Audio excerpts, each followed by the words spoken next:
Bonjour à toutes et à tous et bienvenue dans cette quatrième vidéo de cette formation où l'on apprend à créer 5 sites complets modernes, professionnels et responsifs en HTML et CSS. Alors dans ce quatrième projet, qu'est-ce qu'on va faire? Eh bien c'est très simple, on va réaliser un petit portfolio, voilà comme ceci. Un portfolio c'est quoi? C'est tout simplement une page qui présente une personne avec ses projets, ses compétences, etc. D'accord? Donc voilà le portfolio qu'on va réaliser. Donc comme vous pouvez voir ici, on a une partie de présentation, d'accord? Ici, donc ça s'appelle un header si vous voulez. Ici, donc on a une petite barre de navigation. D'accord? Donc quand on clique dessus, ça redirige vers les sections, ok? Donc par exemple mes projets, on tombe sur les projets, etc.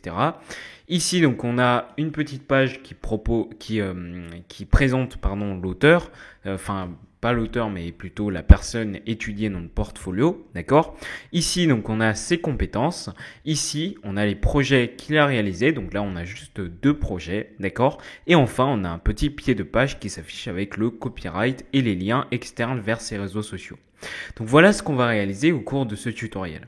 Alors ici vous allez voir que si j'inspecte la page, comme vous pouvez voir ici, tout est responsif. Ça veut dire que la page s'adapte correctement à toutes les tailles d'écran et notamment au format mobile. Ok. Alors maintenant, on va passer aux choses sérieuses, c'est-à-dire la création de notre projet et l'écriture de notre code HTML. Ok.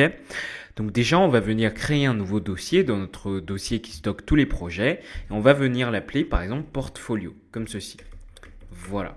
Et dans ce dossier portfolio, eh bien, on va créer un fichier index.html. Alors, ce dossier, vous pouvez le mettre sur votre bureau, par exemple.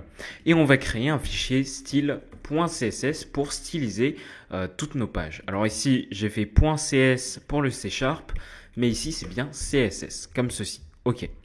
Alors ensuite, on va créer également un dossier qu'on va appeler image qui va venir donc stocker toutes les images qu'on va utiliser dans le site. Ok, voilà, donc là on a bien un dossier, un fichier index.html et un fichier style CSS. Ok, alors maintenant ce qu'on va venir faire, c'est d'écrire nos premières lignes de code HTML. Donc on va venir donc créer notre template de base HTML, donc comme vous pouvez voir ici, d'accord, donc ça vous connaissez déjà puisque vous avez vos bases en HTML et CSS. Au niveau de HTML langue, vous mettez la langue de votre page, donc ici ça sera du français, d'accord. Ici au niveau du meta-charset UTF-8, ça nous permet d'encoder notre page pour pouvoir utiliser notamment les caractères spéciaux. Ensuite, on a la balise de méta de compatibilité, d'accord, pour Internet Explorer et Edge. Et enfin, on a la Meta Viewport qui est une balise très importante pour pouvoir rendre votre page responsive sur différents formats et notamment le format mobile. Au niveau du titre du document, donc au niveau du title, on va mettre portfolio, ok? Vous pouvez très bien mettre votre nom, prénom, etc. D'accord? Ensuite, qu'est-ce qu'on va pouvoir faire également? On va pouvoir lier cette page HTML à notre fichier style.css. Alors encore une fois, si vous avez par exemple un dossier, alors pourquoi je dis encore une fois? Puisque je le répète à chaque fois dans chaque tutoriel, dans les tutoriels précédents. Donc ici par exemple, si vous avez un dossier coucou dans lequel vous avez votre fichier style.css, eh bien vous mettez bien coucou/style.css. Si vous avez un sous-dossier, vous mettez salut/style.css. Alors bien évidemment, remplacez coucou et salut par le nom de vos dossiers. Donc moi ici, j'efface tout ça puisque mon fichier style.css se trouve à côté de mon fichier index.html, c'est-à-dire dans le même dossier. Alors maintenant, ce qu'on va pouvoir faire également, c'est d'importer une bibliothèque d'icônes, d'accord? Puisque dans notre page web, on va utiliser des icônes, notamment sur la barre de navigation, on a une petite icône juste ici, d'accord? Alors je pense que c'est la seule icône qu'on a au niveau de notre page, d'accord? Donc pour pouvoir utiliser cette petite icône, vous devrez utiliser une bibliothèque externe, ce n'est pas directement intégré à HTML. Ici, ça s'appelle Font Awesome, ok? Alors bien évidemment, vous avez d'autres bibliothèques d'icônes, mais moi, j'utilise très souvent Font Awesome. Donc vous cliquez sur le premier lien sur Google, voilà, donc vous tapez Font Awesome sur Google, vous tombez sur cette page, ici vous pourrez cliquer sur Start for Free, d'accord, pour pouvoir notamment télécharger l'icône, la bibliothèque plutôt, d'accord. Ou bien, si vous ne souhaitez pas avoir plein de dossiers de cette bibliothèque, vous pouvez toujours utiliser une balise link. Donc pour cela, vous faites Font Awesome CDN, comme ceci, sur Google. Et ici, vous cliquez sur le premier lien, donc cdnjs.com, ou bien le deuxième, de Font Awesome. Donc ici, par exemple, on va cliquer sur cdnjs.com. Ici, on tombe sur cette page et là, vous pourrez donc copier la link tag juste ici en cliquant ici. D'accord? Donc vous cliquez ici, vous copiez et ici, vous allez le coller au niveau de votre balise head de votre code HTML. Alors ici, vous allez pouvoir effacer ces trois attributs-là. Voilà, donc vous laissez le rel et le href. Et maintenant, eh bien, vous allez pouvoir utiliser cette bibliothèque d'icônes Font Awesome au niveau de votre projet. Donc ici, par exemple, dans la bibliothèque d'icônes, dans le site, on va pouvoir rechercher l'icône Twitter, par exemple. Voilà, on appuie sur Entrée. Et ensuite, eh bien, il va rechercher nos icônes. Voilà, donc ici, il va pouvoir nous proposer plein d'icônes qu'on recherche. D'accord? Donc ça, on va venir regarder ça par la suite lorsqu'on va nous occuper de la barre de navigation juste ici. Ok. Alors maintenant, eh bien, une fois qu'on a écrit ce code HTML là, de base, de notre template, on va pouvoir nous occuper de la première partie de notre page, c'est-à-dire le header. Le header qui stocke notre image, qui stocke notre titre, d'accord, de présentation et la petite description qui se trouve ici. Donc c'est parti, dans le code HTML, on va se rendre dans le corps de page, c'est-à-dire dans le body, et on va créer une balise header pour notre header. Dans cette balise header, on va créer deux divs, d'accord? Une div en HTML, c'est une boîte qui va stocker des éléments, qui va nous permettre de structurer notre code. Donc ici, on va créer une partie left, une partie gauche, et une partie right, c'est-à-dire une partie droite. Donc ici, si vous regardez au niveau du header, on a bien une partie gauche avec l'image et une partie droite avec tout le texte. Ok? Donc dans la partie gauche, qu'est-ce qu'on va mettre? On va mettre l'image, bien évidemment. Au niveau de la source, pour l'instant, on laisse vide. Et au niveau de la description, ALT, vous mettez la description de votre image. Donc ici, ça sera une photo de profil. Donc ici, je mets profile photo, comme ceci. Alors dans la source, qu'est-ce qu'on va mettre? Eh bien, on va mettre la destination de votre image, où se trouve l'image, d'accord? Donc rappelez-vous, on avait créé un dossier image qui ne contient absolument rien pour l'instant. Et donc ici, on va spécifier image slash, le dossier image slash, et vous mettez le nom de votre image. Bien évidemment ici, pour le moment, notre dossier est vide, donc il va falloir mettre des images dedans. Donc je vais aller dans mon projet déjà fini, je vais copier donc l'image qui se trouve ici, d'accord? mi.jpg, ok? Donc je copie, voilà. Donc je ferme tout ça, ok? Et je vais le placer au niveau de mon dossier image, ok? Donc là on a bien mi.jpg, donc c'est une personne qui a été générée par une intelligence artificielle, donc c'est une personne qui n'existe absolument pas, ok? Donc qu'est-ce qu'on va faire? Eh bien ici vous mettez mi.jpg tout simplement. Donc si vous actualisez maintenant votre page, vous la lancez au niveau de votre navigateur, vous allez voir qu'ici on a bien l'image qui s'affiche correctement. Alors maintenant on a terminé avec la partie gauche de notre header et ensuite on va nous occuper de la partie droite qui, rappelez-vous, stocke tout le texte, donc ici. Ok? Donc pour cela, qu'est-ce qu'on fait? Premièrement, on va mettre un titre très grand de niveau 1 et on va copier le texte qui se trouve ici dans notre projet et on va le coller entre les balises. Ensuite, on va créer un paragraphe, d'accord, qui va stocker la description, d'accord? Donc je copie, bam, et je le colle juste ici. Maintenant, si j'actualise ma page, donc je vais ici, vous allez voir qu'on a bien le titre et la description. Super. Alors là, comme vous pouvez le voir, on a déjà terminé avec notre header. Alors on n'a pas tout à fait terminé puisqu'on n'a pas encore rédigé notre code CSS qui va nous permettre de styliser tout ça. Ici, on a juste écrit du code HTML pour structurer notre page. Et c'est ce qu'on va faire dans une première partie de cette vidéo. Et ensuite, dans la seconde partie, on va venir écrire tout le code CSS qui va donc styliser toute notre page. Ok? Donc là, on a juste écrit notre code HTML de notre header. Donc ça, c'est parfait. Ensuite, ce qu'on va pouvoir faire, c'est tout simplement nous occuper de la partie suivante, c'est-à-dire la barre de navigation qui se trouve ici, ok? Qui se trouve sous notre header. Donc dans notre code HTML, on va sortir du header et on va créer une balise nav pour la barre de navigation en HTML. Alors, comme vous pouvez le voir ici, c'est une suite de boutons, d'accord? Donc ici, on a un premier bouton, d'accord, en bleu, et on a 3 boutons par la suite. Donc ici, on va venir créer 4 boutons, d'accord? Donc button x 4, comme ceci. Alors, je vais juste faire button ici, voilà. Alors, je ne sais pas ce que je suis en train de faire. Button, voilà. Alors, le premier bouton, qu'est-ce qu'on va faire? On va lui donner un identifiant qui lui sera unique. Donc ici, on va mettre ID active. Pourquoi? Puisque si vous regardez au niveau de la barre de navigation ici, eh bien, en fait, seul le premier bouton est en bleu. d'accord, et en blanc sur fond bleu, d'accord. Alors que les autres boutons, eux, ils sont en blanc sur fond noir, ok. Donc ici, on met l'identifiant unique, active, d'accord, ici, pour pouvoir styliser, appliquer des styles propres à ce bouton-là, d'accord. Donc dans ce bouton-là, qu'est-ce qu'on va mettre? Eh bien, on va mettre une seule icône, d'accord. Donc ici, en fait, on va venir dans la bibliothèque Font Awesome et ici, on va taper Rocket, d'accord, pour fuser. Donc ici, je tape Rocket. Voilà, donc normalement, ça devrait charger une icône. Donc ici, comme vous pouvez voir, vous avez le choix entre plein d'icônes. Cependant, les icônes grises sont des icônes payantes, d'accord? Donc sélectionnez bien les icônes que vous voyez bien, donc les icônes en noir, ok? Donc moi, je vais par exemple sélectionner cette icône-là, la première icône, voilà. Donc je clique dessus et ici, il va charger tout ça dans une nouvelle page. Et ici, on va pouvoir copier le code HTML en cliquant dessus. Donc maintenant, je reviens dans mon code HTML et je colle tout ça et j'actualise. Voilà, je reviens ici et comme vous pouvez voir, on a bien l'icône qui s'affiche juste ici, juste en dessous. Ok, alors ensuite, on va créer nos boutons suivants. Donc, on va faire button. Donc, notre second bouton, donc, il possédera le texte à propos de moi, comme ceci. Voilà. Ensuite, notre troisième bouton, ça sera mes compétences. Voilà. Et notre quatrième bouton, quatrième et dernier bouton, ça sera mes projets. Comme ceci. Alors bien évidemment, par la suite, on va pouvoir mettre des balises A, c'est-à-dire des liens, pour pouvoir rediriger vers nos sections qu'on va venir créer par la suite.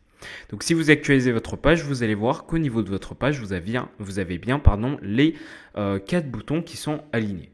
Ok, donc on a terminé avec cette barre de négation, d'accord? Juste le code HTML de cette barre de négation. Ensuite, on va pouvoir passer à la section suivante, c'est-à-dire la section à propos, d'accord? La section qui présente en fait l'auteur. Donc ici, qu'est-ce qu'on va faire? On sort de la barre de négation et on va créer une section, donc une balise section, qu'on va mettre l'ID About, ok?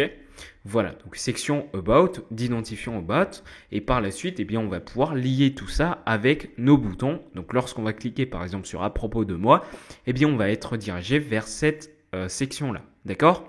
Alors d'ailleurs, on va pouvoir le faire directement. Donc ici, par exemple, au niveau du bouton à propos de moi, eh bien, on va mettre href, d'accord? Et au niveau de le href, vous mettez donc hashtag about, d'accord? Pour la div, pour la section, d'identifiant about. Donc hashtag about. Donc ici, vous entourez ça du lien, d'accord? Le bouton, vous l'entourez du lien, comme ceci. Et du coup, ici, par exemple, vous pouvez mettre du contenu, voilà, dans la section. Et du coup, si vous actualisez votre page maintenant, votre projet actuel, alors je vais juste déplacer, voilà. Donc ici, maintenant, si vous cliquez, par exemple, sur « À propos de moi », et vous êtes redirigé vers votre section. Alors, bien évidemment, ici, on est déjà au niveau de la section, donc ça fait rien du tout. Mais par exemple, ici, si je mets des balises BR de séparation x 10, par exemple ici, donc ici, je mets BR x 10, voilà. Donc ça nous permet de séparer la barre de négation de nos sections, de notre section, d'accord? Donc si maintenant je clique sur à propos de moi, comme on peut le voir ici, on est redirigé vers notre section About. Ok. Donc là, on peut retirer tout ça, voilà, et on met un espace. Alors dans la section About, donc dans la section à propos, on va créer déjà un titre. Donc voilà, comme on peut le voir ici, de notre projet final, on a un titre, d'accord? Qui suis-je? Donc ici, on va mettre H1, voilà. Et ici, donc, on va lui attribuer la classe title, comme ceci. Et ensuite, on va pouvoir styliser tout ça dans le CSS. Ici, qu'est-ce qu'on va mettre? On va mettre qui suis-je?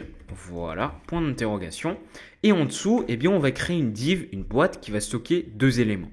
On va stocker le premier élément qui va stocker les informations de l'auteur, donc la petite description, et un autre élément qui va stocker les compétences. Et ensuite, on va pouvoir, avec le CSS, aligner les 2 éléments, les 2 items. Donc pour cela, on va créer une div qui va s'appeler Informations. Le premier élément sera un paragraphe qui va présenter l'auteur, voilà, grâce à un lorem ipsum comme ceci.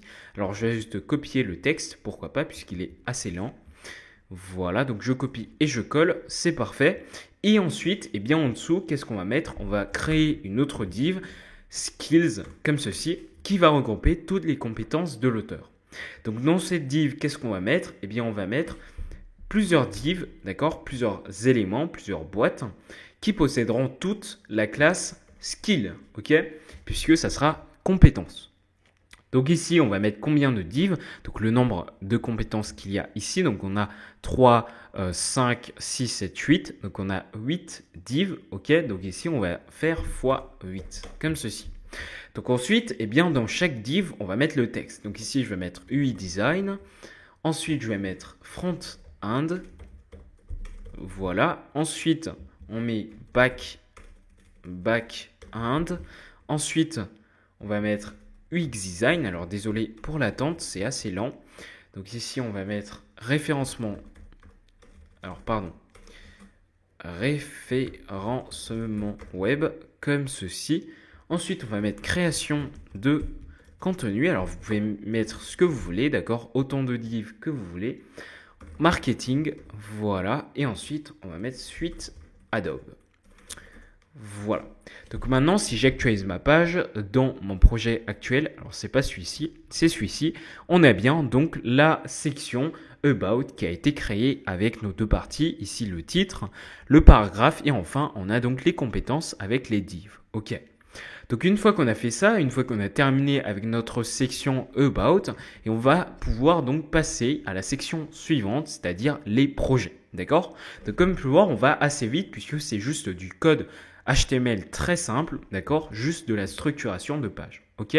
Donc ici, qu'est-ce qu'on va venir faire? Donc dans notre code HTML, on va venir créer une nouvelle section qui possédera donc l'identifiant. Alors je vais juste désactiver le caps lock et ici je vais mettre section d'identifiant projects. Ok, donc ça sera les projets. Alors premièrement, on a un titre, d'accord, un titre qui possédera encore une fois la classe title. Ok, donc ici on va mettre que sont mes projets. Voilà. Ensuite, en dessous, on va mettre donc des divs qui vont contenir donc les projets, d'accord. Donc ici, on va mettre une première div project et une deuxième div project, ok. Donc ici, qu'est-ce qu'on va faire? Eh bien, tout simplement, on va mettre deux divs project comme ceci, fois 2, voilà. Et dans la première div, qu'est-ce qu'on va mettre? Eh bien, dans toutes les divs, en fait, qu'est-ce qu'on va mettre? Eh bien, ici, je sélectionne les deux divs. Je vais mettre premièrement une image, d'accord? Ensuite, je vais mettre une div content qui va stocker le contenu, d'accord? Et voilà. Donc, dans la div content, qu'est-ce qu'on va mettre? On va mettre un titre, ok? X pour le moment. Et ensuite, on va mettre également un paragraphe de l'orem ipsum. Voilà. Alors, je vais copier tout ça par la suite. Ok. Donc maintenant, si on actualise la page, vous allez voir qu'ici, on a bien la section qui a été créée, l'image qui ne s'affiche pas puisqu'il n'y a pas de source pour le moment. Ici, on a le titre avec X. Ici, on a la description avec un lorem. D'accord? Ok. Alors au niveau de l'image, qu'est-ce qu'on va mettre? Eh bien ici au niveau de la première image, au niveau de la balise de l'attribut src de la première image, on va donc spécifier une adresse, d'accord? Donc ici, mon image ne se trouve pas dans le dossier image, je viens de le remarquer justement. Du coup ici, on va spécifier une adresse d'image, ok? Donc ici, je vais aller dans mon projet final, d'accord? Au pire, vous savez quoi, je vais aller dans mon projet final juste ici et je vais copier, je vais faire un clic droit, et je vais copier l'adresse de l'image et je vais le coller juste dans la source, comme ceci. Voilà. Au niveau de ALT, donc de la description, je vais mettre project image, tout simplement. Au niveau de la deuxième source, eh bien, je vais copier l'adresse de la deuxième image et je vais la coller juste ici. Donc l'avantage avec la copie d'URL et le fait de coller une URL directe dans notre index.html, eh bien c'est tout simplement qu'on n'a pas besoin de surcharger notre projet avec plein d'images dans le dossier images. Ok? Mais le problème avec ça, c'est que si cette URL là est fausse ou si elle est morte, d'accord, si le propriétaire de l'image a supprimé l'image, eh bien vous n'aurez plus accès à l'image, d'accord. Donc c'est toujours bien de mettre un dossier image et de mettre toutes vos images dedans, d'accord. Sinon, eh bien vous pouvez toujours mettre une URL comme ça, mais vous connaissez les risques. Donc ici vous mettez project image au niveau de ALT, project image comme ceci et voilà. Donc maintenant si j'actualise ma page, vous allez voir que maintenant on a bien nos deux images qui s'affichent. Donc l'image d'un jeu vidéo et l'image de Google. Ok. Alors au niveau de chaque titre, donc je vais aller dans mon projet final et je vais copier le titre qui se trouve ici. Je vais remplacer X par le titre et pareil pour le deuxième. Voilà, pour le deuxième projet. Comme ceci. Et maintenant, au niveau des descriptions, je vais également copier et coller. Et pareil pour le deuxième projet, voilà. Donc maintenant, si j'actualise ma page, vous allez voir qu'ici, on a bien donc l'image, le titre, la description, l'image, le titre, la description. Donc comme vous pouvez le voir maintenant, on a terminé l'affichage de notre section de projet. Alors ce qu'il nous reste à faire maintenant, c'est tout simplement de nous occuper du pied de page. Donc comme vous pouvez le voir, ça va être assez facile puisqu'on n'a pas beaucoup d'éléments. Donc ici, on va venir sortir de notre section précédente et on va venir créer une balise footer pour le pied de page. On va mettre premièrement un paragraphe et on va mettre le symbole de copyright. Donc pour afficher un symbole en HTML, vous mettez une éperlouette comme ceci et vous mettez copie. Ensuite, vous refermez le symbole en utilisant un point virgule. Et ici, vous mettez copyright. Copyright, par exemple, Seb D'Artagnan. Donc, c'est une personne que j'ai inventée pour le projet.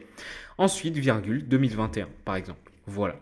Alors, ce 2021-là, cette date-là, bien évidemment, vous pourrez la modifier en fonction de l'année à laquelle vous regardez cette vidéo. Ou bien, vous pouvez écrire du code JavaScript qui détecte automatiquement la date à laquelle vous êtes actuellement au niveau de l'ordinateur et du coup tous les ans le JavaScript va modifier cette date, d'accord?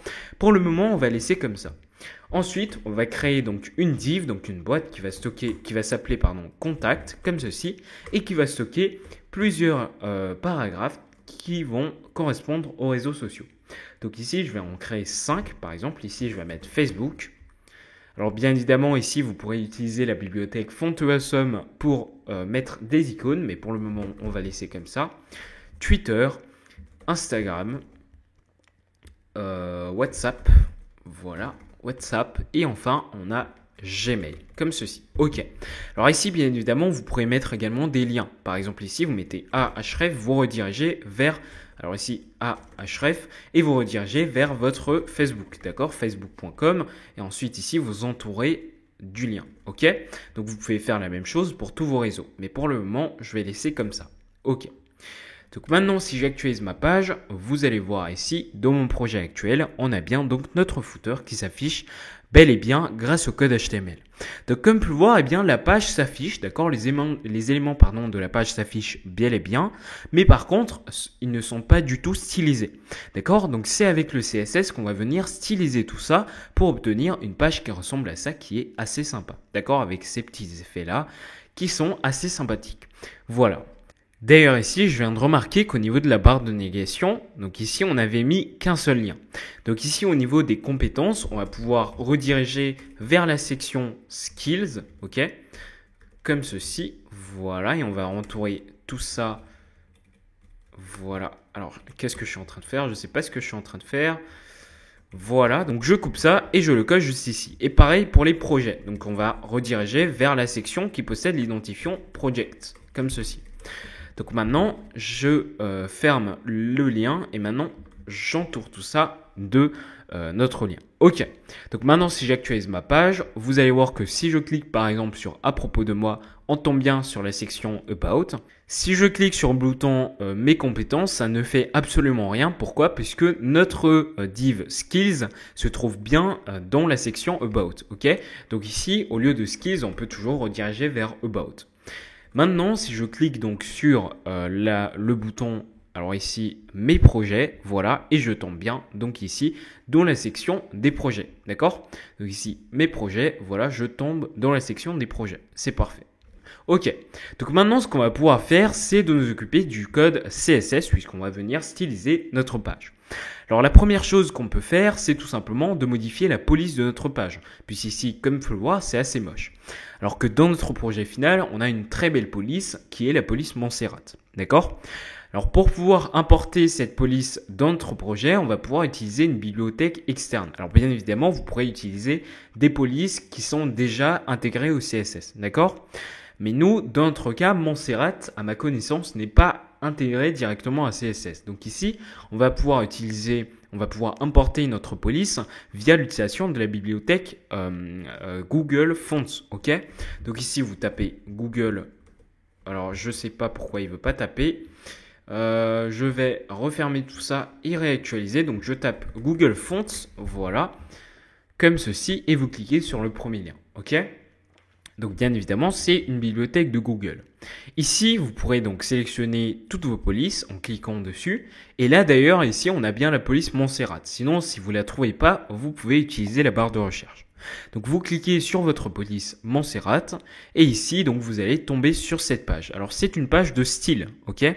Donc ici, vous allez pouvoir sélectionner vos styles. Donc moi, personnellement, je prends toujours le Light 300 qui se trouve ici. Alors bien évidemment, vous pourrez remplacer ce texte par votre texte. Donc par exemple ici, coucou, c'est moi French Coder. Voilà, d'accord. Donc ici, vous pourrez sélectionner le Light 300. Voilà, donc Select this style. Vous refermez et vous pouvez donc sélectionner par exemple le Regular 400, Select this style et voilà.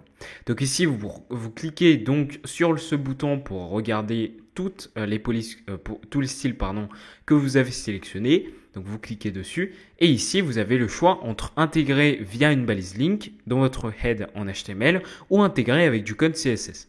Donc moi je préfère le code CSS, donc je sélectionne import et ici grâce à notre import, on va pouvoir copier ce code et le coller au niveau de notre fichier CSS. Et une fois qu'on a fait ça, eh bien notre police Montserrat a bien été importée. D'accord? Donc ici, ce qu'il nous reste à faire, c'est tout simplement de copier la propriété font family, d'accord?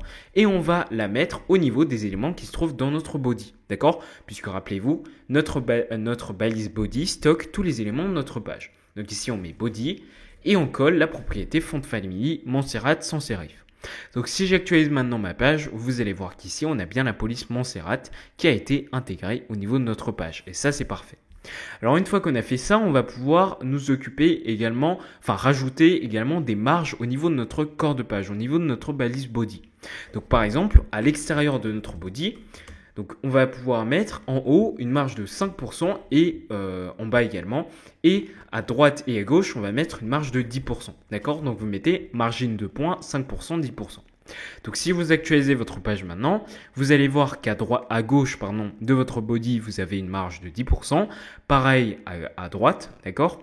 Et en haut, on a une marge de 5% et en bas également. D'accord? Donc ça nous permet comme ça d'appliquer quelques marges. Ok.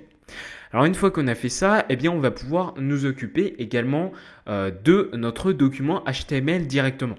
Puisqu'ici, en fait, si vous regardez bien, quand on clique sur les boutons qui se trouvent ici, quand je clique par exemple sur mes projets, eh bien on tombe instantanément dans la section.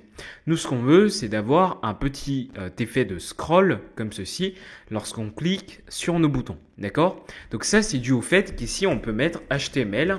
Voilà, donc vous déclarez directement votre document HTML. Et ici, vous mettez scroll behavior smooth. Ok? Donc si vous actualisez votre page maintenant et que si vous cliquez sur mes projets par exemple, eh bien votre scroll sera un peu plus smooth. Voilà. Donc ça, c'était juste un petit détail.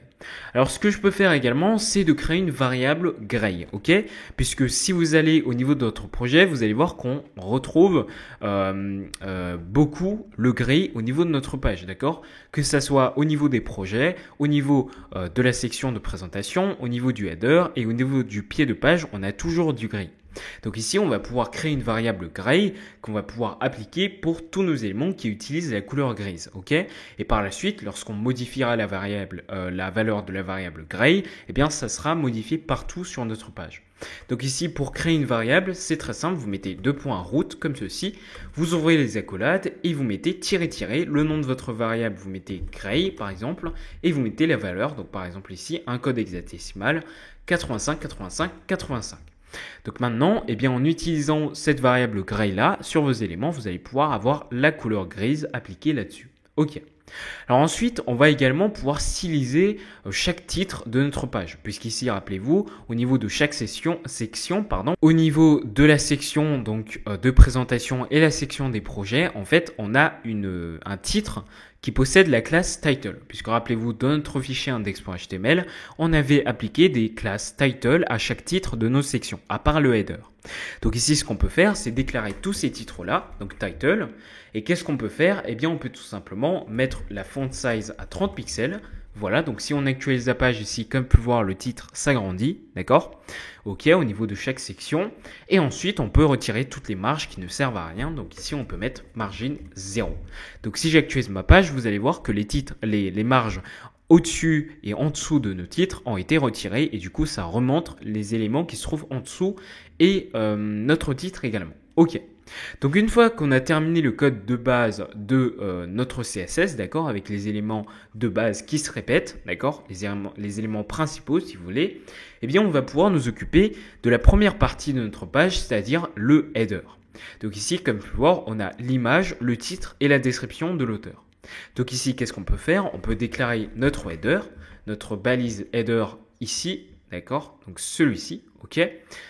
Donc, qu'est-ce qu'on va pouvoir faire? Eh bien, déjà, on va pouvoir mettre une marge, on va plutôt mettre un display flex pour en fait aligner tous les éléments du header. Du coup, ici, ça aligne la div left à la div right. Alors ici, c'est pas son but d'aligner nos éléments en utilisant en fait ici les flexbox. Et du coup, grâce aux flexbox, en fait, on a la propriété flex direction qui nous permet de modifier la direction de nos éléments. Donc ici, par exemple, si je mets row, par défaut c'est row, donc ça aligne nos éléments, d'accord? Par contre, si je mets flex direction à column, eh bien ici, ça va empiler nos éléments puisque la direction est à la verticale, d'accord? Du coup, ici, cette propriété flex direction là est par défaut à row et du coup, quand vous mettez display flex, ça aligne directement nos éléments. Ok? Donc, si vous n'avez pas vos bases en flexbox, je vous invite à skipper ce tutoriel par exemple et à rechercher des cours sur internet sur les flexbox. Ok. Donc ici, qu'est-ce qu'on va venir faire? Donc premièrement, au niveau de l'image, donc de notre header, qu'est-ce qu'on va venir faire? Donc vous mettez header left img. Pourquoi left? Tout simplement parce que votre image ici, rappelez-vous, se trouvait dans une div left. Ok? Donc en fait ici en utilisant les flexbox, alors ici vos items seront la div left et la div right. Ok? C'est les enfants directs, en fait les premiers enfants de notre conteneur header. Ok? C'est pour ça qu'ici vos éléments alignés seront la div left et la div right. Ok? Donc, qu'est-ce qu'on va venir faire au niveau de l'image? Eh bien, on va tout simplement modifier la largeur à 250 pixels, par exemple. Voilà, donc ça rétrécit la taille de l'image. On va également pouvoir appliquer des bords arrondis à notre image. Donc, pour cela, on peut mettre border radius de 5 pixels, par exemple. Donc, comme vous pouvez voir ici, on a les bords de notre image qui sont arrondis. Et ensuite, eh bien, si vous regardez au niveau de notre page, de notre projet final, si je place mon curseur au-dessus de l'image, comme vous pouvez voir, l'image pivote vers la droite, d'accord? Et la luminosité, donc le brightness, est également modifiée. Donc ici, qu'est-ce qu'on peut faire? Eh bien, on peut tout simplement mettre header left img, donc le même sélecteur, mais cette fois-ci, on peut mettre la pseudo-classe $over pour spécifier lorsque l'utilisateur place son curseur au-dessus de notre élément. Donc, qu'est-ce qu'on va venir faire? On met filter brightness à 70%. Donc, par défaut, la luminosité ici est à 100% et du coup, on la baisse. Donc, on met à 70%. Et ensuite, on va faire une rotation de l'image à, par exemple, 5 degrés vers la droite. Donc, pour cela, vous mettez transform comme ceci pour transformer l'image et on met rotate comme ceci entre parenthèses et vous mettez le nombre de degrés. Donc, ici, vous mettez 5 deg pour 5 degrés. Donc, si vous actualisez maintenant votre page, si vous placez votre curseur au-dessus de l'image, vous allez voir qu'on a bien cette rotation et la luminosité qui s'applique. Ok? Super. Alors, sauf qu'ici, dans notre projet final, en fait, quand je place mon curseur au-dessus de l'image, on a une petite transition. C'est pas instantané, si vous voulez. Donc, ici, vous pouvez mettre transition juste ici et vous mettez pour toutes les propriétés, donc all, donc filter et transform, vous l'appliquez à 0,5 secondes. Donc maintenant, si je place mon curseur au-dessus de l'élément, eh bien on a une transition de 0,5 secondes qui s'applique et ça c'est parfait. Alors maintenant, on va pouvoir nous occuper du côté droit de notre section, de notre header, d'accord? Donc ça, rappelez-vous, c'est la div right. Donc ici, on peut mettre header right comme ceci, voilà, vous ouvrez vos accolades et à l'intérieur, on va mettre quelques propriétés. Alors, on va mettre une seule propriété. Déjà, on va venir espacer, mettre un espace entre notre div left et notre div right. Donc, à gauche, donc margin left de notre élément, on va pouvoir mettre une marge de 40 pixels, ok? Donc ici, on met une marge de 40 pixels à gauche de notre élément, de notre div right, et du coup, ça va nous permettre de mettre un espace entre nos deux éléments, entre nos deux parties. Alors maintenant, au niveau du titre, on va pouvoir modifier sa taille. Donc ici, on met header right H1, ce qui signifie le titre de niveau 1 qui se trouve dans notre right, ok. Qu'est-ce qu'on fait? Eh bien, au niveau de la taille, c'est-à-dire au niveau de la font size, on va mettre 3,7 VW, ok. VW, je vous l'ai déjà expliqué dans les autres tutoriels, dans les tutoriels précédents, c'est l'unité qui fait référence à la viewport, c'est-à-dire à la surface visible par l'utilisateur au niveau de votre page. Donc, si vous mettez 3,7 VW, ça va prendre 3,7% de la view width, c'est-à-dire de la largeur du viewport de votre page. Ok, donc c'est pour ça qu'ici, c'est assez grand. Donc ici, on peut également, pourquoi pas, retirer toutes les marges au-dessus et en dessous de notre texte. Donc pour cela, on peut mettre margin 0, puisque par défaut, votre navigateur applique des marges à vos éléments. Voilà, et du coup, ça remonte notre description et notre titre. Ok, donc une fois qu'on a fait ça, on peut nous occuper de notre description du header. Donc pour cela, on peut mettre header right p, donc le paragraphe de notre header. On va modifier déjà la couleur, on va mettre la variable gray, donc vous mettez var entre parenthèses --gray pour faire référence à notre variable gray juste ici. Et du coup, la couleur du texte a été modifiée en gray. On peut également mettre la taille du texte un peu plus grande, donc ici on peut mettre font size à cette fois-ci 1,7 view width comme ceci. Du coup, ça agrandit la taille du texte. Et maintenant, entre nos lignes, on peut agrandir les espaces. Donc pour cela, on peut mettre line 8 comme ceci. On peut mettre par exemple 30 pixels. Donc maintenant, si j'actualise ma page, vous allez voir qu'ici, on a bien des espaces entre nos éléments. Et du coup, eh bien, ça commence à ressembler à notre projet final. Alors, sauf qu'ici, je trouve que la taille du texte est assez grande. Donc ici, on peut mettre 1,5 view width, par exemple. OK. Donc là, c'est parfait. Donc comme vous pouvez voir ici, c'est vraiment identique au projet final. Alors, sauf qu'ici, si vous placez par exemple au format mobile, voilà, donc vous allez voir qu'en fait, ça ne s'affiche pas vraiment correctement puisqu'ici, on a nos éléments qui s'alignent déjà. On a l'image par contre qui s'affiche bel et bien, mais par contre ici, au niveau de la div right, notre texte ne s'affiche pas correctement. Donc, ce qu'on va pouvoir faire, c'est que au niveau du format mobile, on va pouvoir appliquer des styles particuliers. Donc ça, c'est possible grâce à l'utilisation des Media Query en CSS. Les Media Query sont des outils en CSS qui nous permettent de d'appliquer des styles particuliers à nos éléments si la taille d'écran n'excède pas ou n'est pas inférieure, par exemple, à un certain nombre de pixels. Donc, par exemple, ici, vous mettez @media screen and max width comme ceci et vous mettez, par exemple, 768 pixels. Donc ici, vous n'exécuterez que ce code-là, d'accord, le code qui se trouve entre les accolades dans le bloc, uniquement si, donc vous exécutez le code uniquement si la largeur d'écran de l'utilisateur est inférieure ou égale à 768 pixels, c'est-à-dire ne dépasse pas en fait les 768 pixels. Dans ce cas, eh bien, si c'est au format mobile, on exécute le code qui se trouve dedans. Donc ici, qu'est-ce qu'on peut faire au niveau du header? Déjà, on peut modifier le flex direction de notre display flex du header. On peut mettre flex direction à colonne, donc la direction de nos éléments seront à la verticale. Donc ici, on met colonne et du coup, ça va empiler nos éléments comme ceci. Ensuite, au niveau de l'image, qu'est-ce qu'on peut faire? On peut par exemple régler la taille à 100%, puisqu'ici, on peut lui faire rentrer au niveau de toute la totalité de la largeur de notre page. Donc ici, on peut mettre header, left, IMG, et on peut mettre une largeur de 100%. Donc on lui dit d'occuper 100% de la taille qu'il peut occuper dans le header. Voilà, donc ça va agrandir un tout petit peu notre image. Ensuite, au niveau du right, donc de la div right qui stocke notre texte, qu'est-ce qu'on peut faire? On peut retirer la margin right qui a été appliquée. Donc ici, on peut mettre header right. Donc je confonds toujours left et right, excusez-moi. Donc ici, on peut mettre margin left à 0, comme ceci. Donc ça annule la marge qui a été appliquée à gauche de notre texte, de notre div.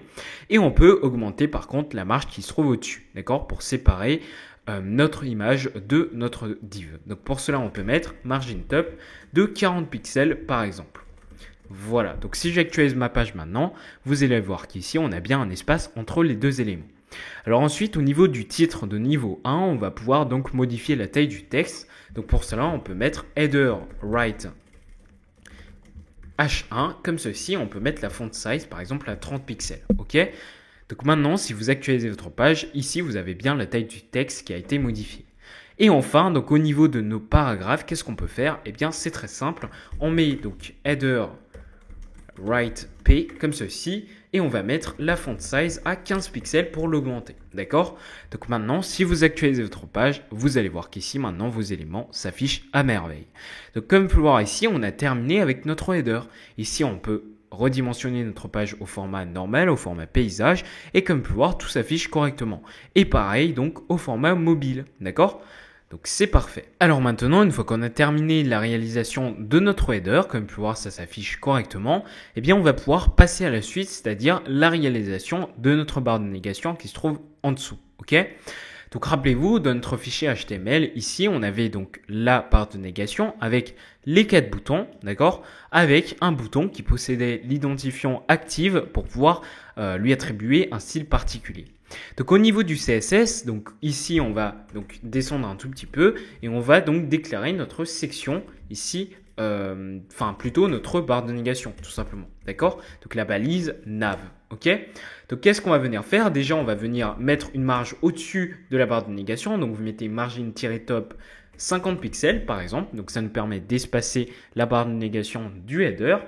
Ensuite, on va mettre donc display flex pour pouvoir donc aligner nos éléments et ensuite appliquer la propriété flex wrap à wrap pour que lorsque les éléments ne rentrent pas sur une seule ligne, eh bien on peut passer à la ligne. D'accord? Donc ici, on peut mettre display flex wrap comme ceci. Voilà. Et du coup, maintenant, ça change pas grand chose, à part que les marges à l'intérieur se sont retirées, d'accord? À l'intérieur de la barre de navigation se sont retirées. Mais sauf qu'ici, si je me place par exemple au format mobile, et du coup, eh bien, nos boutons vont passer à la ligne puisqu'ils ne rentrent pas sur la même ligne de notre barre de navigation. Alors ensuite, qu'est-ce qu'on va faire pour chaque bouton? Eh bien, ici, vous déclarez nav button. Qu'est-ce qu'on fait? Eh bien, tout simplement, on va mettre une marge à droite de chaque bouton de 10 pixels, comme ceci, donc margin right de 10 pixels, et du coup, ça nous permet d'avoir un espace entre chaque bouton. Voilà. Alors ensuite, à l'intérieur de chaque bouton, on peut mettre des marges également. Donc entre le texte et la bordure gauche et droite, on va mettre, pourquoi pas, une marge de 10 pixels. De 20 pixels, pourquoi pas. Et entre le texte et les bordures hautes et basses, qu'est-ce qu'on peut mettre? On peut également mettre une marge, mais cette fois-ci plus petite, par exemple de 10 pixels. Donc pour cela, vous mettez padding, 10 pixels, 20 pixels. D'accord? Ça veut dire qu'en haut et en bas, on met 10 pixels et à droite et à gauche, vous mettez 20 pixels. Donc si vous actualisez votre page maintenant, vous allez voir qu'ici, les boutons s'agrandissent. Ok? Donc ensuite, on va pouvoir retirer toutes les bordures. Donc pour cela, vous mettez border none comme ceci. Donc si vous actualisez votre page maintenant, vous allez voir que ça donne un effet plutôt moderne. Alors une fois qu'on a fait ça, on peut également mettre la background color, donc la couleur d'arrière-plan en noir par exemple. Donc vous mettez background color black comme ceci. Donc si vous actualisez votre page maintenant, vous avez bien la couleur d'arrière-plan qui est en noir. Ensuite, au niveau de la couleur du texte, on met en blanc, sinon on ne le verra absolument pas. Voilà, comme ceci. Au niveau du curseur, on met un pointeur pour lui indiquer de cliquer sur le bouton. Donc vous mettez curseur pointeur, comme ceci. Voilà, donc maintenant si vous placez votre curseur au-dessus de chaque bouton, eh bien on a bien le curseur qui est modifié en un pointeur. Et enfin, ce qu'on peut faire, c'est tout simplement de donner cet effet-là. Lorsqu'on place le curseur au-dessus de chaque élément, eh bien ça s'agrandit un tout petit peu et ça pivote vers la droite. Ok? Donc qu'est-ce qu'on peut faire? On peut mettre nav button 2 points over encore une fois, voilà, et vous mettez transform scale déjà, donc pour agrandir le bouton, la taille du bouton, donc on met transform scale et on l'agrandit par exemple de 1,035. Et ensuite au niveau, donc vous mettez un espace, au niveau de la rotation, donc rotate, vous pouvez mettre 10 degrés, comme ceci. Voilà. Donc maintenant, si vous actualisez votre page, si vous allez dans votre projet actuel, si vous placez votre curseur au-dessus de chaque élément, eh bien on a bien ces effets qui s'appliquent. On peut également, comme pour l'image, mettre une transition. Donc pour cela, vous mettez transition. Dans le sélecteur principal, vous mettez all 0,5 secondes. Donc si vous actualisez votre page maintenant, eh bien maintenant on a bien cet effet de rotation et d'agrandissement qui s'affiche correctement. Alors maintenant, au niveau du bouton qui possédait l'identifiant active, on va pouvoir modifier par exemple la couleur du texte ou juste la background color par exemple. Donc ici on peut mettre nav button, button hashtag active comme ceci, puisque le bouton, enfin l'élément qui possède l'identifiant active, c'est bien un bouton. Donc ici, ne mettez surtout pas d'espace, d'accord? Puisque le bouton possède la classe, l'identifiant, active. Donc ici, au niveau de la background color, on va pouvoir mettre du bleu. Donc ici, on va mettre par exemple le code hexadécimal 349 AFA, comme ceci. Donc si vous actualisez votre page maintenant, vous allez voir qu'on a bien la couleur du texte qui a été modifiée. Et là, on a bel et bien l'effet, enfin les mêmes effets en fait qu'au niveau de notre projet final. Alors cependant, je trouve que la taille du texte est assez petit, d'accord? Donc ce que vous pouvez faire, c'est tout simplement de mettre font size 15 pixels par exemple. Voilà, donc pour chaque bouton. Et du coup, maintenant la taille du texte a bien été agrandie. Ok. Alors, ce qu'on peut faire aussi ici, c'est pourquoi pas au niveau de la transition, en fait, au lieu de mettre all, puisque all s'applique sur toutes les propriétés du hover, mais sauf qu'ici, on n'a qu'une seule propriété, donc ça sert à rien de mettre juste all.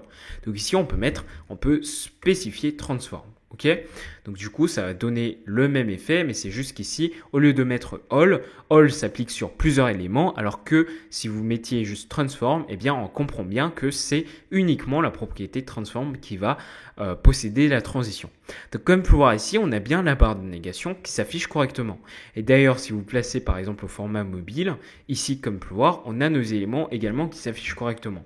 Alors le problème juste, c'est que entre nos éléments, il n'y a pas d'espace du tout au format mobile. Donc ce que vous pouvez faire, c'est par exemple au niveau du Media Query, vous pouvez mettre nav button et pour chaque bouton, en dessous de chaque bouton, vous mettez une marge, donc margin bottom de 10 pixels. Donc si vous actualisez votre page maintenant, vous allez voir qu'on a bien des espacements entre chaque bouton et ça c'est super. Alors maintenant, une fois qu'on a terminé la section de la barre de négation, donc la stylisation des éléments de la barre de négation, on va pouvoir passer à la section suivante, c'est-à-dire la stylisation de la section about qui stocke donc des informations sur l'auteur avec notamment ses compétences. Ok, donc c'est parti. Dans votre fichier index.html, rappelez-vous, vous aviez la section ID about. Ok, et donc ici on avait un titre, d'accord, et on avait donc une grosse div qui s'appelait information et qui stockait donc deux items avec le paragraphe de description et la div des compétences. Ok, la div de classe skills. Donc, qu'est-ce que vous pouvez faire ici au niveau de votre style.css? Ici, vous allez pouvoir donc déclarer votre section about, d'accord, votre sélecteur about. Donc, vous mettez hashtag about puisque c'est bien un identifiant. Et ce que vous allez faire, déjà, au niveau de cette section, vous allez mettre une margin top, donc une marge au-dessus de 80 pixels pour pouvoir séparer cette nouvelle section de notre barre de négation, comme ceci. Alors ensuite, au niveau de la div qui stocke donc les informations, d'accord, donc avec notamment le paragraphe et les compétences, qu'est-ce qu'on va faire? Donc ici, about informations, voilà. Donc qu'est-ce qu'on va faire? On va déjà donc créer comme ça deux colonnes, d'accord. Donc ici, on va créer une première colonne et on va créer donc ici une deuxième colonne, d'accord. Donc pour cela, on va pas utiliser spécialement les flexbox, alors que bien évidemment, vous pourrez utiliser les flexbox, d'accord.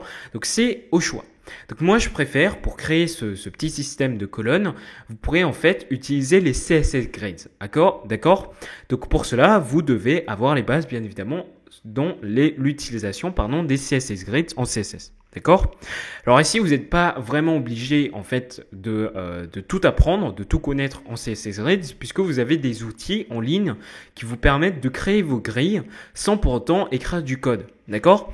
Donc ça, je vous conseille pas de le faire si vous n'avez pas vos bases en CSS Grid. D'accord? Si vous avez par contre vos bases en CSS Grid, vous pourrez utiliser ce genre d'outils. D'accord?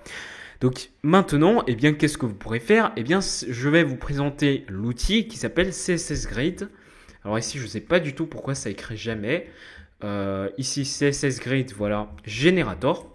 Voilà, donc vous tapez CSS Grid Generator sur Google et vous allez sélectionner celui de Sarah Edo. Ok, donc ça, normalement, cet outil, on l'a déjà utilisé dans les tutoriels précédents.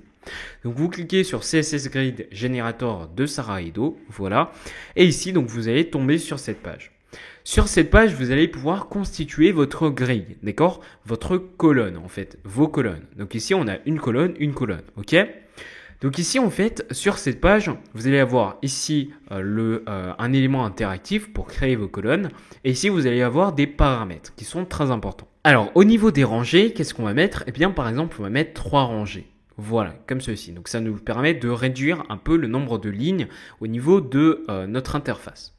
Ensuite, pour le nombre de colonnes, eh bien, on va en créer 5, ok? Puisqu'on a 2 parties qu'on va répartir dans 5 colonnes, ok? Alors ici, je vous ai induit en erreur, c'est pas des colonnes, c'est des parties, d'accord?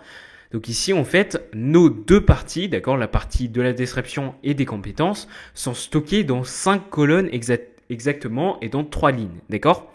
Donc ces 2 parties sont stockées dans 3 lignes et 5 colonnes, ok? Donc ici, on a bien 5 colonnes et 3 lignes, ok? 3 rangées, ok? Donc ici, maintenant, une fois qu'on a fait ça, une fois qu'on a paramétré tout ça, on va pouvoir dessiner nos 2 parties.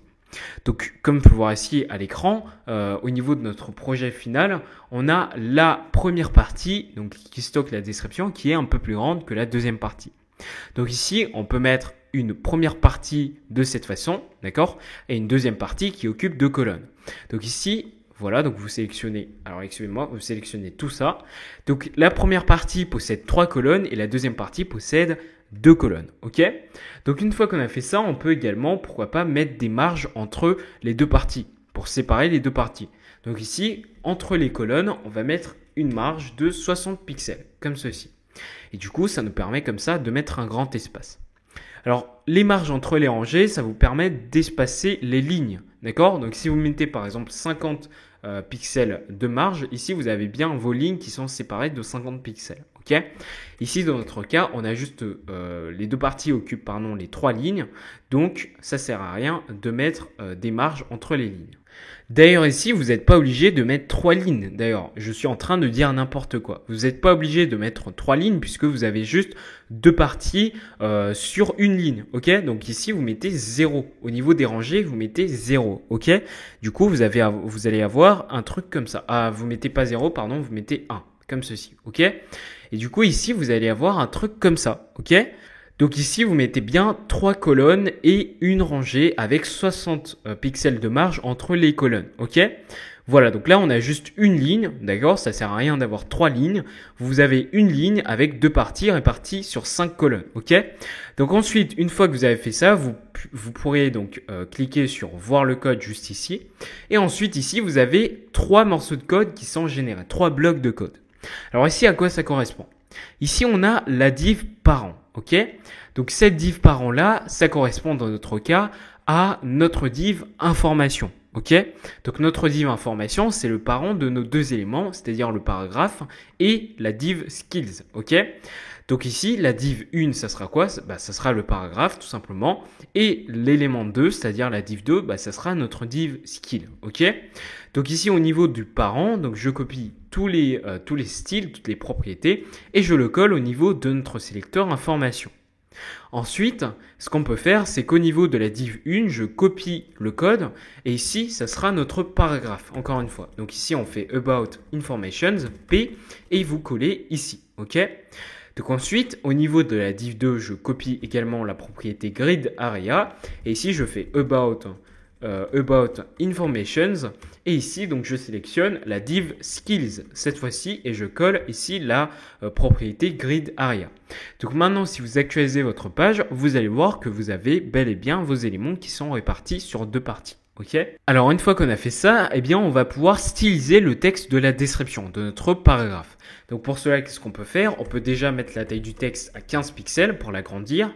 Ensuite, on peut élargir, élargir les marges entre nos lignes. Donc ici, line 8, par exemple 25 pixels, comme ceci. Alors ici, j'ai mal écrit 8, voilà. Donc ici, si vous actualisez votre page, vous avez bien donc votre texte qui a rétréci mais pas agrandi. Donc ici, on a bien la marge entre les lignes qui s'est agrandie également. Ensuite, on va pouvoir également modifier la couleur du texte. Donc on va mettre color et on va appliquer la variable gray qu'on avait définie juste avant, juste ici. Ok? Donc une fois qu'on a fait ça, quand vous actualisez votre page, vous avez bien les styles qui s'appliquent. Alors maintenant, au niveau de vos skills, de vos compétences, vous allez pouvoir appliquer quelques propriétés. Ici déjà, on va pouvoir aligner nos éléments en mettant display flex, comme ceci, d'accord? Puisque flex direction est par défaut à row, ok? Donc ça nous permet d'aligner tous les éléments, toutes nos divs de notre div skills, ok? Alors ici, rappelez-vous, on a utilisé comme pour notre header, on a utilisé la propriété display flex pour passer à la ligne si nos éléments ne rentrent pas dans le conteneur skills, ok? Du coup, ici, vous mettez flex wrap à wrap et maintenant, eh bien, vos éléments vont passer à la ligne s'ils ne rentrent pas sur une seule ligne. OK. Donc, une fois qu'on a fait ça, on va pouvoir modifier directement nos skills, nos div skills de notre div skills. OK. Donc, c'est-à-dire toutes nos compétences qui se trouvent ici. Donc, qu'est-ce qu'on va venir faire? Eh bien, c'est très simple. On fait about information skill, cette fois-ci, les skills sans S. Et qu'est-ce qu'on va venir faire? Déjà, on va appliquer une marge à droite de chaque élément, de 10 pixels par exemple. Donc, ça nous permet de séparer, de mettre un espace comme ça entre nos éléments. Ensuite, qu'est-ce qu'on va venir faire également? Eh bien, on va mettre par exemple une bordure autour de chaque élément. Donc, on met border 1 pixel solide black. On va mettre en noir, comme ceci. Voilà. Ensuite, qu'est-ce qu'on va venir faire?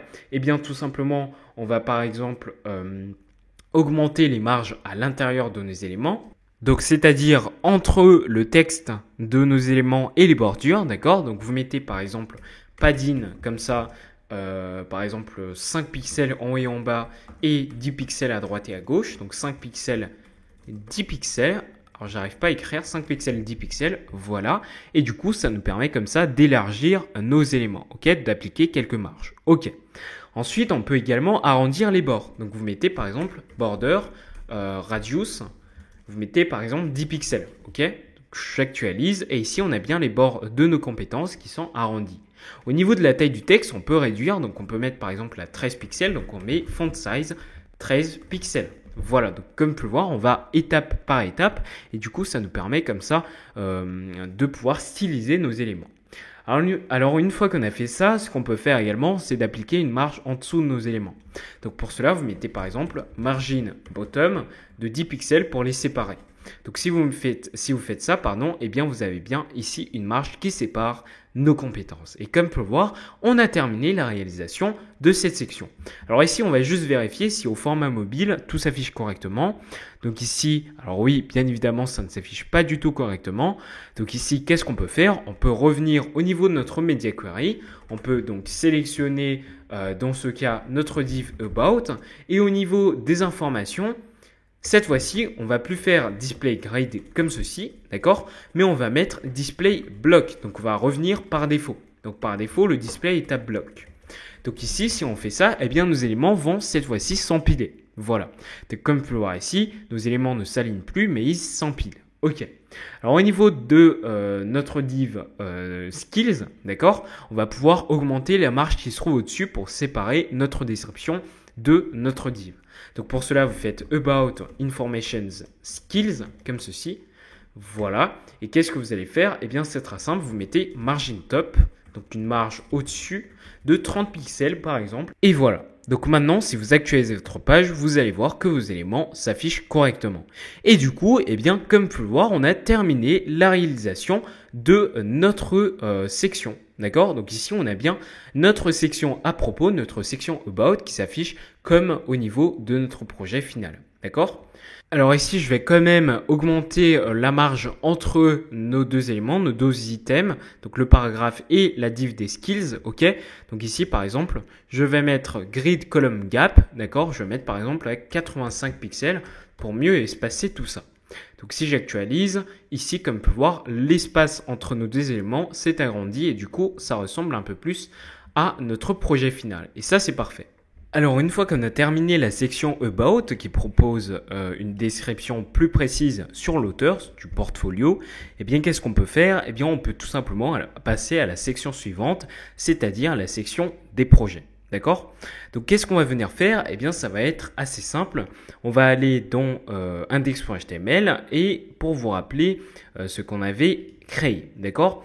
Donc ici dans section project, d'accord, on avait un titre, ok, et on avait deux projets stockés dans une div project, ok, chacune. Donc on a div project et dans chaque div project, on avait une image et une div content qui stockait donc le titre du projet et la description, d'accord? Donc voilà. Alors, qu'est-ce qu'on va venir faire? Eh bien, dans le fichier style.css, ça va être très simple. On va déclarer donc cette section qui possède l'identifiant project. Et qu'est-ce qu'on va venir faire ici? Eh bien, ça va être assez simple. On va venir déjà mettre une margin top de 80 pixels. Ça veut dire qu'on va espacer, on va mettre une marge au-dessus de notre élément de 80 pixels. Ça nous permettra notamment de mettre un espace entre la dernière section et cette nouvelle section. Ensuite, une fois qu'on a fait ça, eh bien, on va pouvoir nous occuper des projets, d'accord? Donc ici, on va pouvoir faire project, d'accord? Chaque projet de notre section project. Qu'est-ce qu'on va venir faire? Eh bien, on va déjà mettre une marge au-dessus de chaque projet de 50 pixels. Donc, vous mettez margin top 50 pixels. Et du coup, ici, ça va nous permettre de mettre un espace entre le premier projet et le titre et entre le deuxième projet et le premier projet. D'accord? Ensuite, on va pouvoir également mettre un display flex pour aligner tous les éléments des projets. D'accord? Donc ici, dans chaque projet, eh bien, on a aligné l'image et le contenu. Pareil ici, dans le projet de Google, ici, on a également aligné nos éléments. OK. Une fois qu'on a fait ça, on va pouvoir également mettre la couleur d'arrière-plan, donc background color en noir, donc background color black, comme ceci. Donc ça nous permet d'appliquer une couleur d'arrière-plan. Alors là, on ne voit pas vraiment, d'accord? Mais quand on va redimensionner l'image, vous pourrez mieux voir tout ça. D'ailleurs, on va le faire tout de suite. Pourquoi attendre? Donc vous mettez project img, on va mettre la largeur, par exemple, on va lui dire d'occuper 30% de la div project. Donc si j'actualise, OK. Donc, comme vous pouvez voir ici, on a bien l'image qui s'affiche correctement cette fois-ci. Au niveau de la couleur du texte, donc je vais mettre ici en white, donc en blanc, comme ceci, voilà.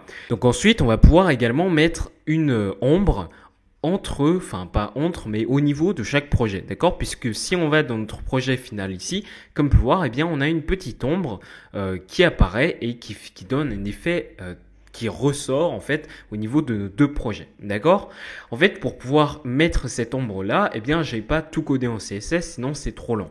Donc moi, ce que j'ai fait, c'est que j'ai utilisé un outil en ligne qui s'appelle Box Shadow, si je me trompe pas. Alors, j'arrive pas à écrire du tout avec Google, je sais pas pourquoi.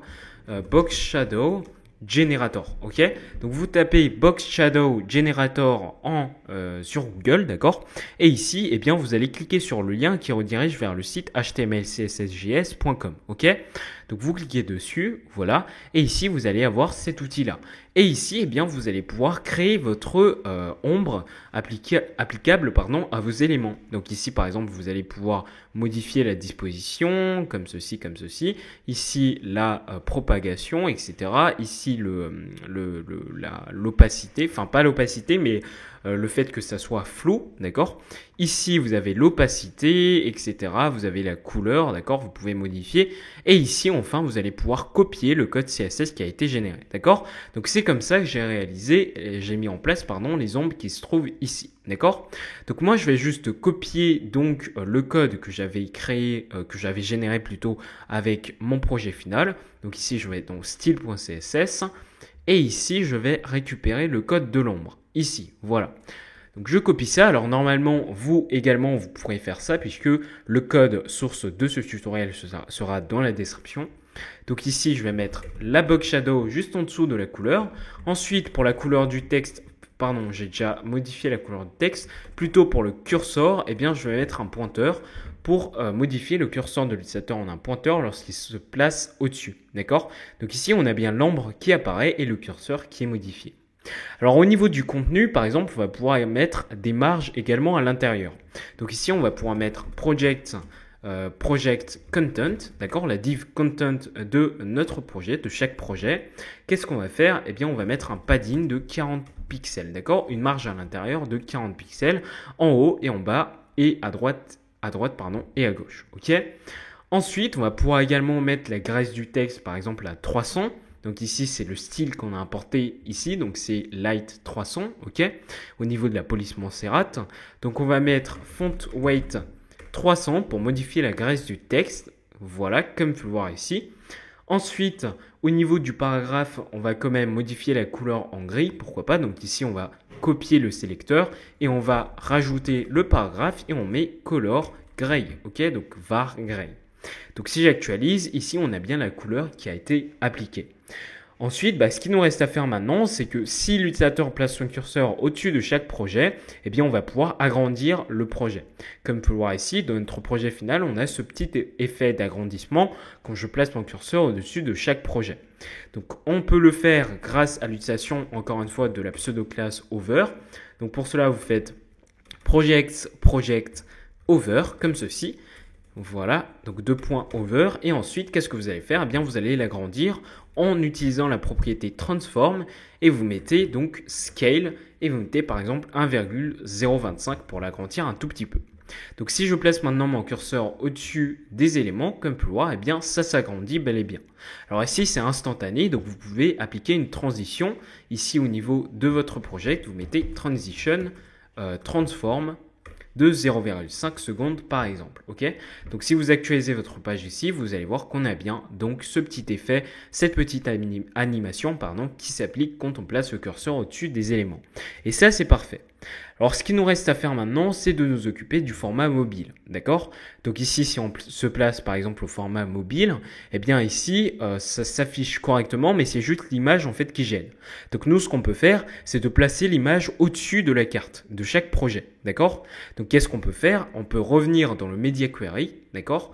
Qu'on a créé au départ pour notre header notamment. Et qu'est-ce qu'on peut faire? Eh bien, on peut déclarer donc project project, voilà, donc project, donc la section projects, et pour chaque projet, project, qu'est-ce qu'on fait? Eh bien, on met tout simplement flex direction colonne, puisque par défaut, c'est à row. Voilà, donc comme vous faites flex direction column, eh bien ça va changer, la direction de l'axe principal va être à la verticale et du coup, eh bien maintenant votre image va se placer au-dessus, donc vos éléments de votre projet, donc de vos cartes vont s'empiler, ok? Donc au niveau de l'image, par exemple, on va mettre une largeur de 100%, donc elle va occuper 100% de la place qu'elle peut occuper au niveau de la div project. Donc pour cela, vous faites project img et on met donc par exemple une largeur de 100%. D'accord?